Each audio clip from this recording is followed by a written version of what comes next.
Counting in 19, 18, 7, 10, 9, 7. I'm scared. 5. I feel scared and alone right now.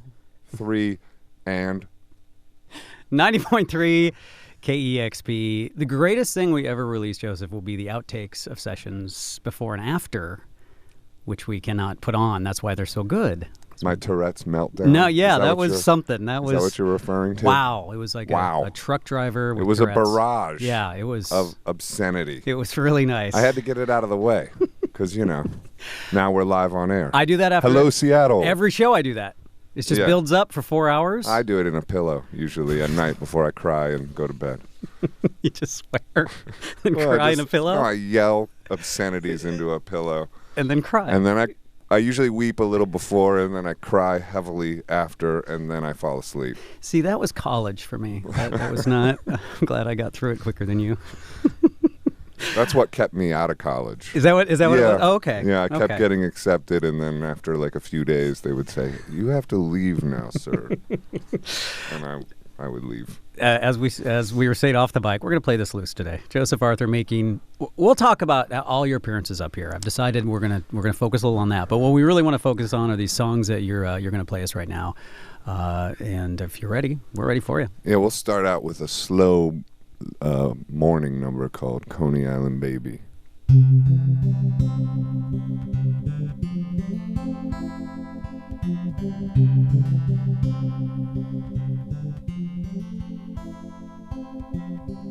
You know, man, when I was a young man in high school, you believe in or not, I want to play football for the coach. And all those older guys, they said he was mean and cruel, but I want to play football for the coach. They said I was too little, too lightweight to play linebacker, so I say I'm playing right end. And I want to play football for the coach. 'Cause someday, man, you gotta stand up straight. Unless you're gonna fall, then you're gonna die. And the straightest dude I ever knew was standing right for me all the time. So I had to play football for the coach. And I want to play football for the coach.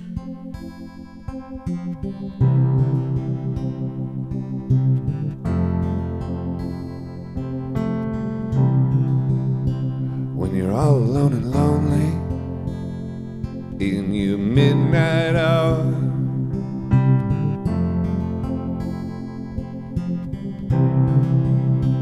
and you find that your soul has been up for sale,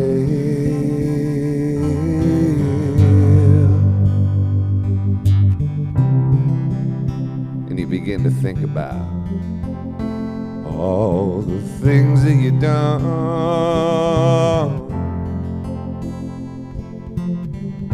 and you begin to hate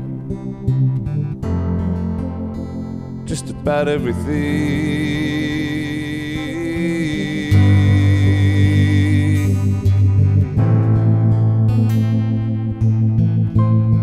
But remember the princess who lived on the hill,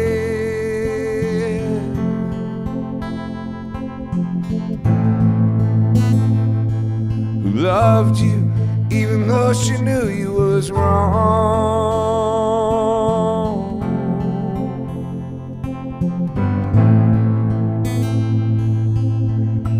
And right now she just might come shining through with the glory of love, the glory of love,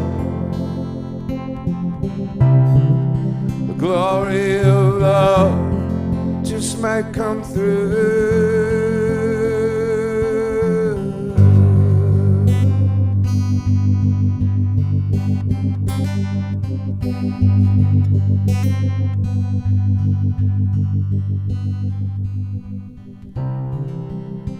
And all your two-bit friends have gone and ripped you off.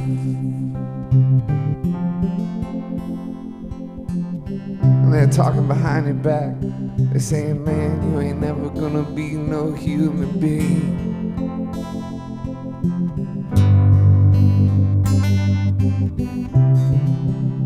And you start thinking again about all the things that you done,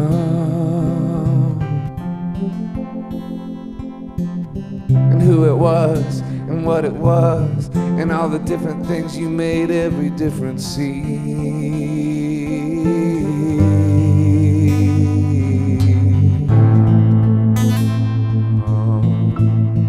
But remember, the city is a funny place.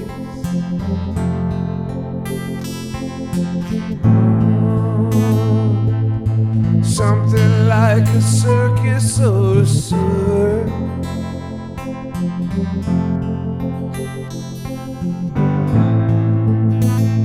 Just remember, different people have peculiar tastes in the glory of love. The glory of love. The glory of love just might come through.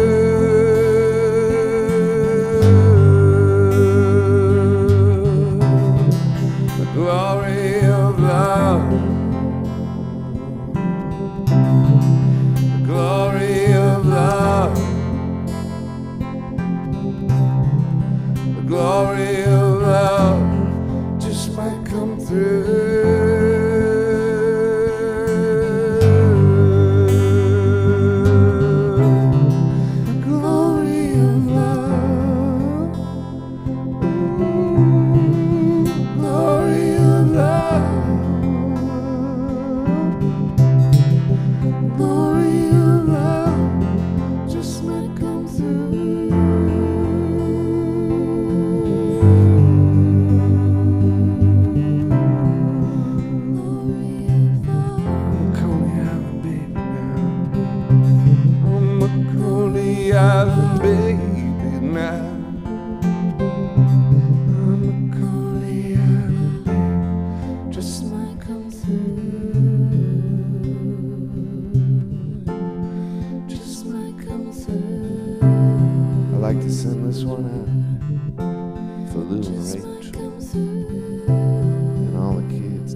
Joseph Arthur live here on the morning show. Beautiful version of that song. Thank you. Yeah, the first I saw and heard those covers too was on the Letterman show, and quite a backing band you had.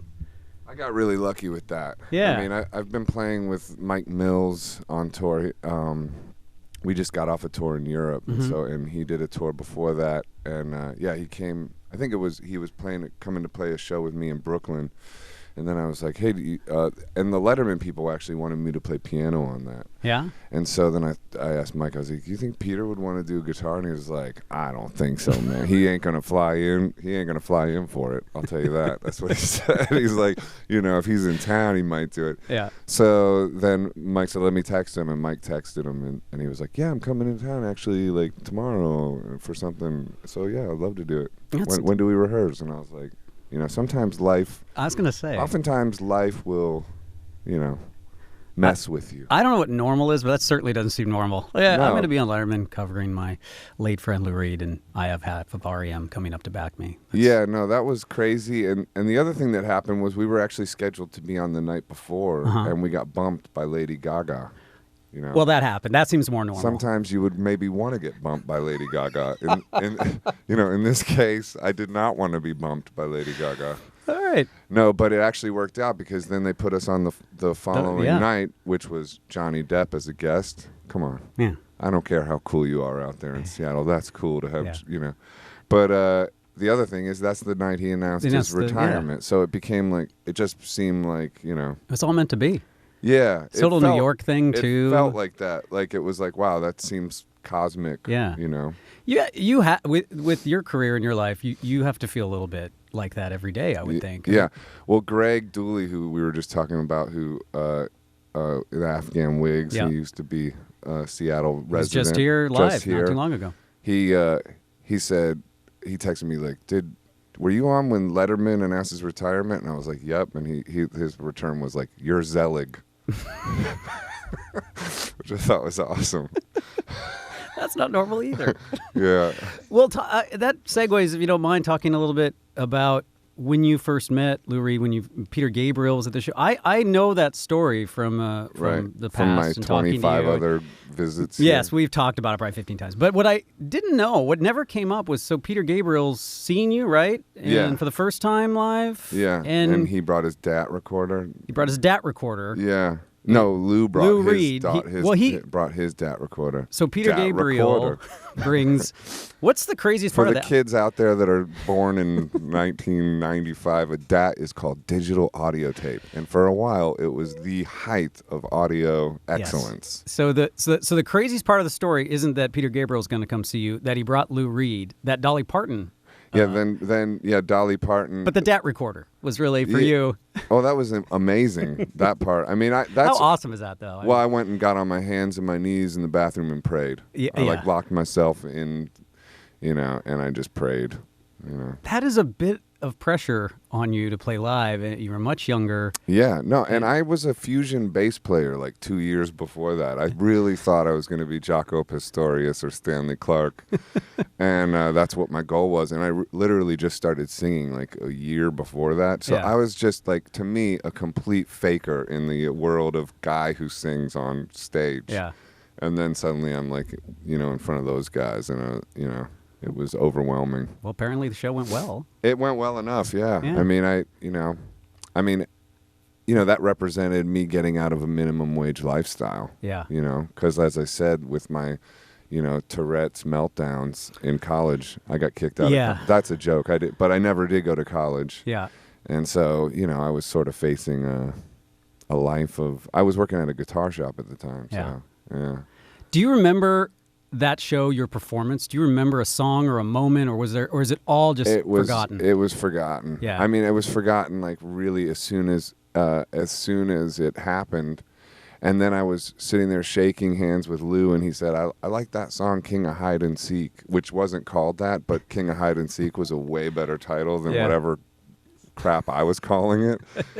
And it was just, I was like watching. It's one of those moments where you're watching yourself from above, like you're sort of out of your body, and you're like, can't believe it's happening, He's even renamed your song. It was like that. Yeah, he renamed it. Like, that's awesome. But with like an assurance that that's obviously what it's called. Yeah, yeah. Well, I think it's great, and we're going to talk a little bit more about his life and your connection to him, and if you're ready for another song. Yeah. It's fun to play these Lou songs because they're just great songs, and it's nice to have Rennie Lane on piano. Yeah, I meant that's very rude of me, too. Please, you're not alone here in this room. Oh, thank you for coming this morning. Thanks for having me. Yeah. This one's called Sword of Damocles.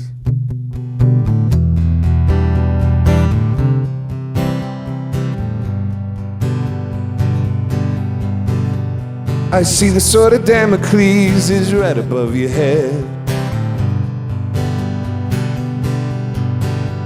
They're trying a new treatment to get you out of bed. But radiation kills both bad and good, it cannot differentiate. So to cure you, they must kill you. The sword of Damocles hangs above your head.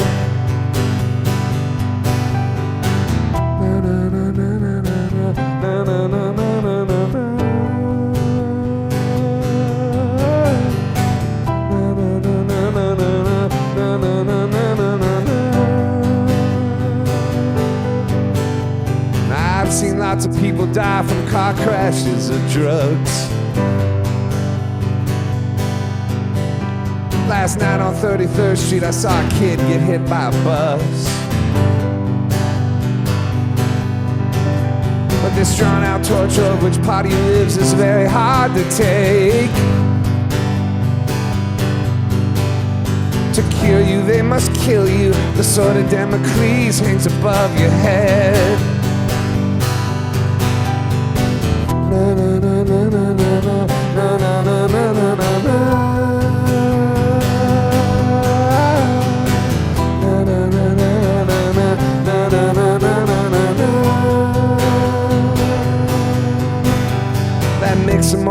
dexedrine, we use it on the street. It kills the pain but keeps you up, your very soul to keep. But this guessing game has its own rules, the good don't always win.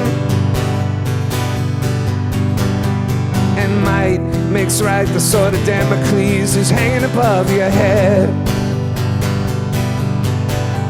It seems everything's done that must be done from over here, though things don't seem fair. But there are things that we can't know, maybe there's something over there. Some other world that we don't know about. I know you hate that mystic shit. It's just another way of seeing the sword of Damocles above your head. Na na na na na na na na na na na na.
Wow. Joseph Arthur live here on The Morning Show. I have to tell you, man, it's not often you hear one of your favorite songs you would never think you're going to hear live right in front of your face. So that is one of my all-time favorite songs. Wow, that's cool. And it's, you know, you say things, you know, the universe at work, and just prior to this, there was a lot of listeners dealing with loss and requesting songs, and I have a family member going through that right now. So again, sort of Damocles, you play Magic and Loss. That how much do you know about that record? Like how? Yeah. Oh, you know, it's interesting because that was the record that we talked most about at that dinner with Dolly Parton. Really? Yeah, which is because I mean it was 96 or 95 when that happened. So that record I think that was his most recent record at the time. I think so. And that was a big favorite of mine right away. Yeah. And so I brought it up to him, and he was like, "Yeah, the critics said it was this really negative record, but I think of it as really light." And I remember him saying that. And the funny thing is out of all this whole cup, like, you know, doing Lou's song, I mean, I put 2 songs from Magic and Lost because it seemed appropriate, because I felt like the record was me like talking to him through his songs, or trying to. Right. So it felt like it worked for, like, you know, in terms of just the emotional feeling I was kind of aiming for or something. But of all of the songs, those 2 on the record are the ones people comment about the most.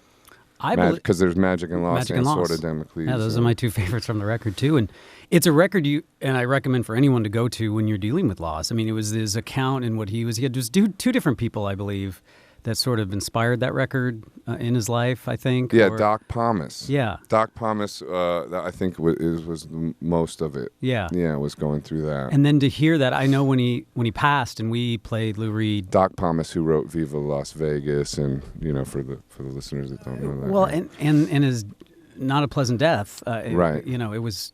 And well documented in that album. And when Lou died, of course you go to that record, and boy, did that sound totally different, though. Right. It was like a first-person account of his own death in a way, yeah. which just was eerie. It seems like this is the time we live in where everybody's going through this stuff with the big C. Yeah, yeah. I mean, everybody's got issues with it. Yeah, or you know somebody at all times, it feels like sometimes. Yeah. When you go through his songs and you're gonna, I'm sure you've been asked this, but do you go by a lot of memory? Do you go by, when I'm making this song, I have to make it different, or is it just, I'm going to make it like I'm going to make it?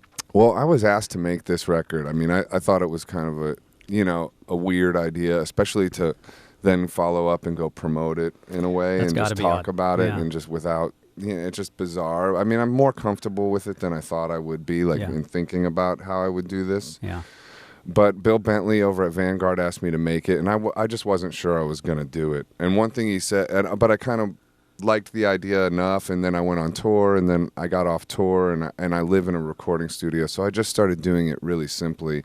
First one I did was Coney Island Baby, and with those sparse arrangements, it just seemed automatically to be different and interesting. Mm-hmm. And I just kept going. I mean, I really didn't have anything else to do that during that time, and I was mourning Lou anyway. I mean, so it just seemed, and it really was a way for me to be in company with him again, in a way, I was friends with him, but also it was an unresolved friendship for me, so it's hard to deal with that when somebody leaves and you're not necessarily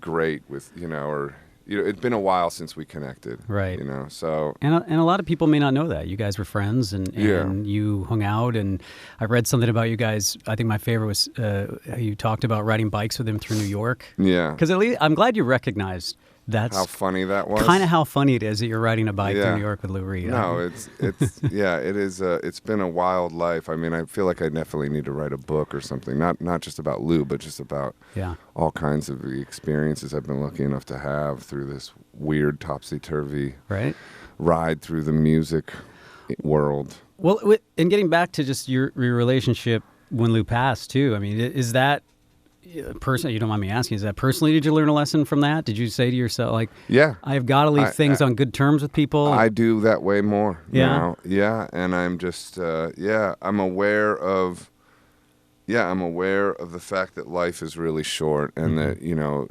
if you have some weirdness with somebody, just get rid of it. Not that there was even weirdness between us. There really wasn't. Our last exchange was nice and friendly, so I don't mean to dramatize that. It wasn't. It just, but it did teach me a lesson. Good. What do you think he'd think of these songs? Or I have no idea. Do you have any idea? I mean, I have to think he would like it, but I don't know. Yeah. I mean, he was an interesting, enigmatic, he's one of the most intelligent songwriters ever, so, he might hate it, but I hope he wouldn't. I think it brings something different out in the songs. I mean, just by virtue of the fact that it's somebody else doing them. So I think, I mean, I know I can only judge it from myself. If somebody else, I've heard Leonard Cohen talk about his critical facilities go into paralysis whenever anybody's covering one of his songs. Yeah. I mean, that's the way I feel when anybody covers one of my songs. I'm just happy and grateful about it, whatever. So.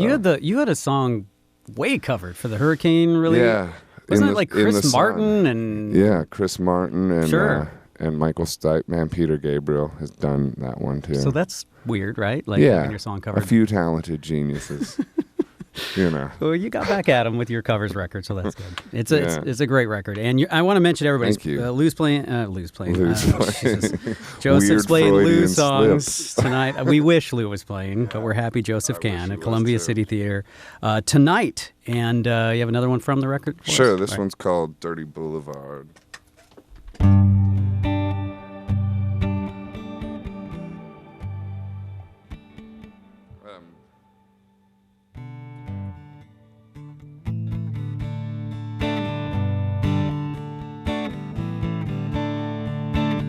Pedro lives out of the Wilshire Hotel. He looks out a window without glass. The walls are made of cardboard, newspapers on his feet. His father beats him because he's too tired to bed. He's got 9 brothers and sisters. They're brought up on their knees. It's hard to run when a coat hanger beats you on the thighs. Pedro dreams of being older and killing the old man, but that's a slim chance. He's going to the boulevard. He's gonna end up on the dirty boulevard, going out to the dirty boulevard. He's going down to the dirty boulevard. This room costs $2,000 a month. You could believe it, man, it's true. Somewhere landlord's laugh until he wets his pants. No one here dreams of being a doctor or lawyer or anything. They dream of dealing on the dirty boulevard. Give me you're hungry, you're tired, you're poor, I'll piss on them. That's what the statue of bigotry says.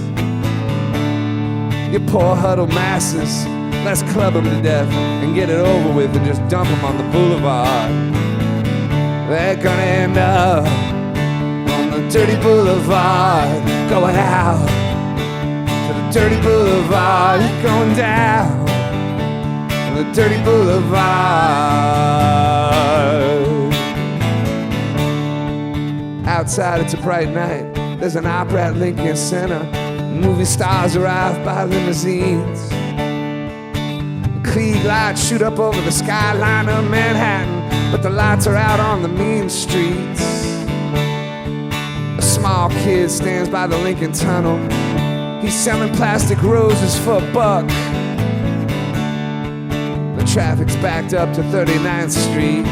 The TV whores are calling the cops out for a suck. And back at the Wilshire, Pedro sits there dreaming.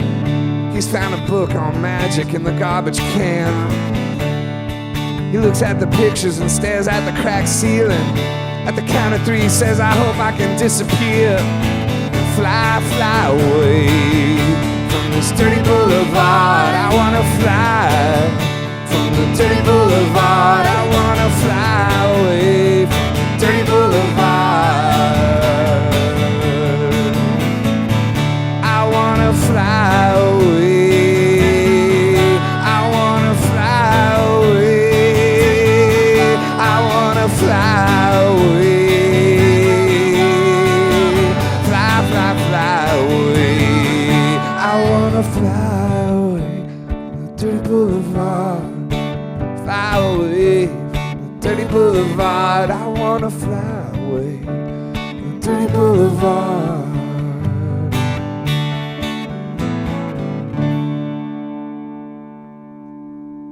KEXP, Joseph Arthur, Dirty Boulevard. When did that come out? That's on the New York album. Yeah, New York came out in the like '89, I think. I remember that on MTV. I remember a video and seeing Lou. I was very young, but I remember loving that song, and it seemed like I wasn't supposed to be watching it. Like it was, it was like the right. It's kind of a dirty song. Something dangerous. I'm not supposed to be watching on. this. Yeah. Oh my gosh, who was this? And then I realized who it was. I was rather young, but I well, loved it's that song. true. It's true now as ever. I mean, more true now. That song. I mean, just with Anyway, I don't want to get all political, but just the economic situation in America. It's just such a great song. I mean, and very few songwriters really just write. So many of us get stuck in love and stuff. I mean, in writing about love and all.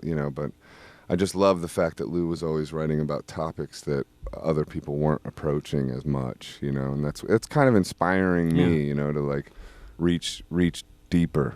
Yeah, I was going to say, did it have an impact on how you're writing songs now? Yeah, I'm thinking I need to get better. Well, good. It's about time. I've been meaning to talk to you. Yeah.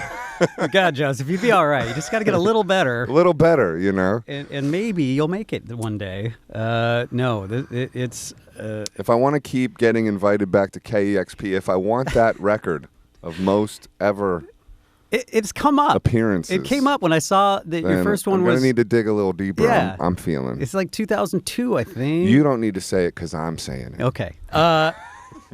I think it's a dozen. I am going to say it. And you dozen. You do not have the title yet, though. We believe Robin Hitchcock may have the title because he just won't leave is the thing. Right. And kind of lives here. And we know John Doe has been up here a lot. And but you, Bobby Bear, we're about the same age, I think. Yeah, Bobby Bear's my age, I think. Yeah. He came on my podcast, Nothing to Talk About. Yeah? I started a podcast, by the way. Oh, please promote. Shameless plug. No. It's called Nothing to Talk About. Bobby Bear Jr. was on it, and Greg Dooley was on it. Wow. Last guest was Danny Clinch. Wow. All the kids are talking about it. I'm gonna have to Word listen. on the street is it's the greatest podcast ever. That's the word on. I'm not saying that, but that's what I've been hearing. I heard it and I didn't even know it was yours. Yeah. That's why this is so shocking to me. Yeah, Nothing to Talk About. Nothing to Go talk to josepharthur.com. Follow me at Twitter at JosephArthur. No, I'm just kidding. Well, if you like it or not, your family here at KXP. Okay, thank you. So you're kind of required to come by here whenever you're in town. So. I appreciate it. It'd be sad if you came by and we were like, Joseph didn't even call, he didn't write. Did we do something? That would be really awkward. Yeah. No, how that would turn is, we're playing Seattle. Hey, what's up with, I got a new album out.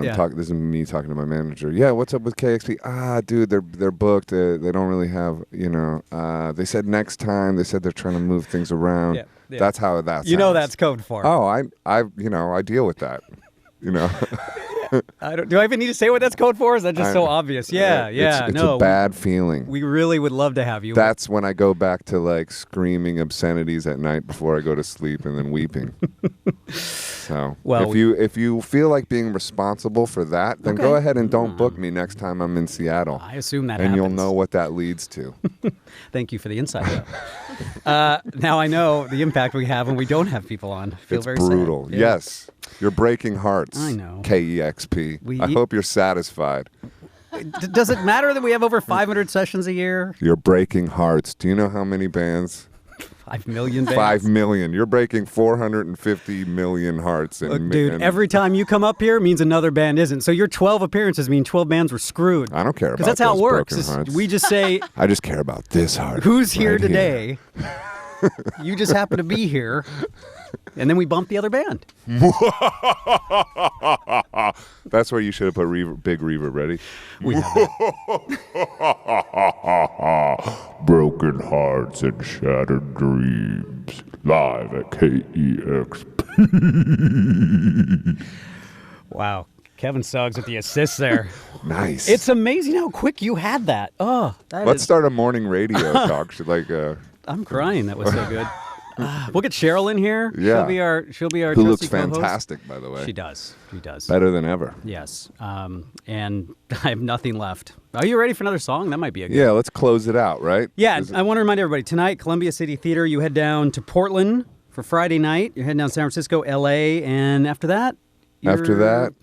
Mars. I'm in LA for a little while, and then I'm back in New York, and then I have like a month off. It's a glorious thing. You work on your podcast. I'll be working on nothingtotalkabout.com.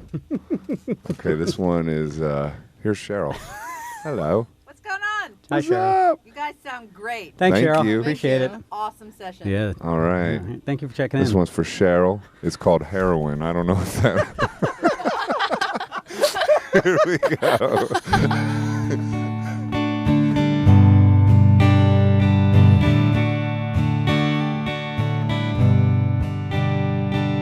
I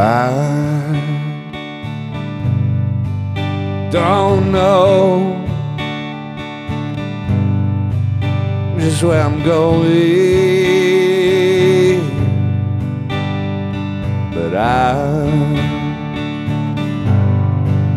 gonna try for the kingdom if I can, 'cause it makes me feel like I'm a man when I put a spike into my vein, and I tell you things aren't quite the same when I'm rushing on my run, and I feel just like Jesus' son, and I guess that I just don't know, and I guess that I just don't know.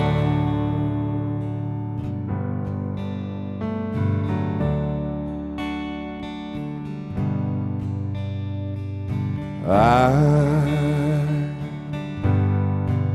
have made big decision. I'm gonna try to nullify my life. 'Cause when the blood begins to flow, when it shoots up the dropper's neck, when I'm closing in on death, you can't help me now, not you guys. And all you sweet girls with all your sweet talk, you can all go take a walk. Oh, and I guess that I just don't know. Oh, and I guess that I just don't know.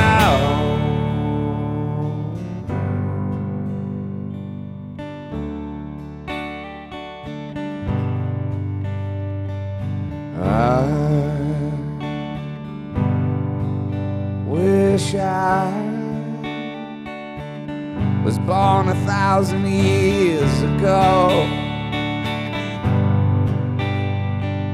I wish that I'd sail the darkened seas on a great big clipper ship, going from this land here to that, in a sailor suit and cap, away from the big city where man can't be free, and all these evils of this town, and of himself and all those around. Oh, and I guess that I just don't know. Oh, and I guess that I just don't know.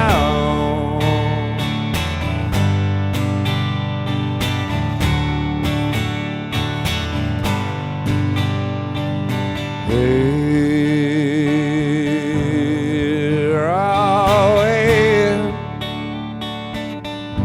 be the death of me.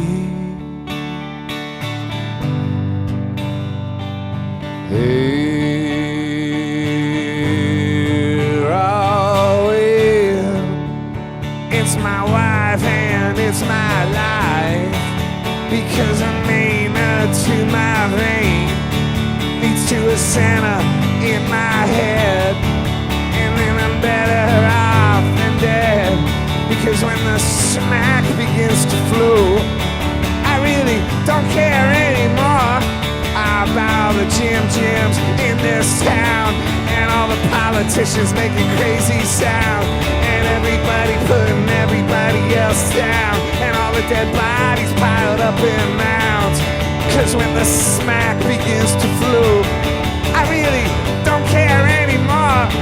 Oh, when the heroin is in my blood, and that blood is in my head, then I thank God that I'm as good as dead. Then I thank God that I just don't care. Then I thank God that I'm unaware. Oh, and I guess that I just don't know. Oh, and I guess that I just don't know.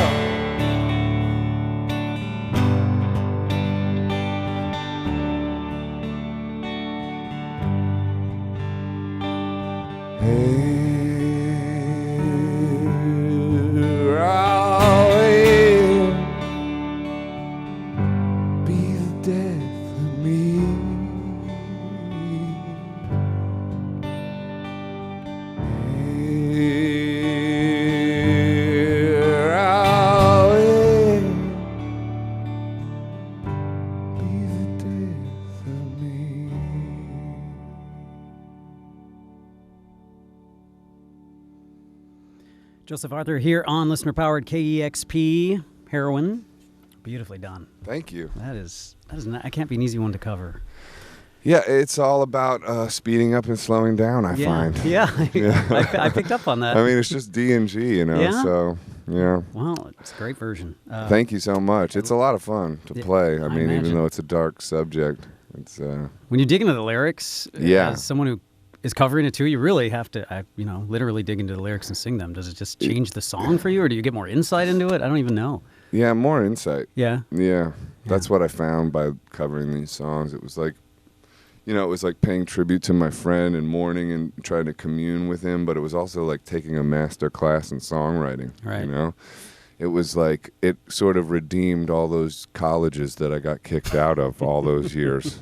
I was in a cosmic college. You if you will. You've grown up. At least that. And I'm sure he'd be proud. I hope so. Yeah, the new album Lou is just great. And tonight at Columbia City Theater, tomorrow in Portland, and some smaller clubs too, some more intimate kind of locations too, which I'm sure is on purpose. And just like I've just noticed some of the places. You have City Winery is really a great place to play, and it works for the because we're doing acoustic, piano and guitar, and it's like pared down. But there might be a special guest coming tonight. Really. Jeff Ament. I can't say who it is. Jeff Ament might come. Not but in Pearl Jam. Jeff Ament from Pearl Jam. Not in here last time with you. Definitely coming. But whatever. I'm not really going to say who it is. Jeff Ament from Pearl Jam coming tonight. So come. Now, if you had asked him and he said, I really can't make, I got this thing and I'm not able, that'd be the same thing. He did that to me last night. Did he? You were at Sonic Boom last night. He invited me for dinner. Yeah. Then he said, "Oh man, he's gonna kill me for saying this." Well, I got to tell the story. Then he said he had a massage. That's not bad. Nice. That's good. That's the thing I think he'll kill me for announcing. Sure. Yeah. Well. But then he said the massage got canceled, and we had dinner anyway, and it was a lovely dinner at Revel. I'm not sure. Anyway, it was delicious. It was delicious. Well, good. Anyway, Jeff's the greatest guy. We like Jeff. He's for real amazing. He and his wife are supporters of KEXP. Pandora, she's great. She's amazing too. So thank you again for coming up. Thank you so much. I think number 12. So you're good. Dirty Dozen. Your punch card. The next one you get free. All right, next one is 14 because we just skipped 13, right? Yeah, like hotel floors. Bad luck. Let's skip it. Yeah, exactly. It's like it'll be spot number 14, but we know what spot it really is. That's the Mitch Hedberg joke. You know that one about the hotel rooms, or the hotel floors. He's like, "Come on, people on floor 14, you know what floor you're really on." Anyway, I'm signing up. I'm signing up for your podcast after my show today. You better. Okay, so that's one more. Right. Thank you so much, Kevin, as well. As always, he's got a busy day ahead as well. Many sessions coming up today. And Hamilton Lighthouser tomorrow on the show as well. And I think I have some more show left. I don't even know what time it is. So I'm going to run down the booth. Oh, yeah, 9:46. I have 14 minutes left. Of this show? Yeah, I got to go. I got to play some songs. I think we're going to leave with a Velvet Underground song, though. Oh, okay. I think Sweet Jane is what we're going to play. I always like that one. That's a good one. Yeah, we're gonna Why didn't I cover that one? Yeah. Missed opportunity. It's sort of my message to you, maybe next time. What's up, dude? You'll cover the right song. This is 90.3 KEXP.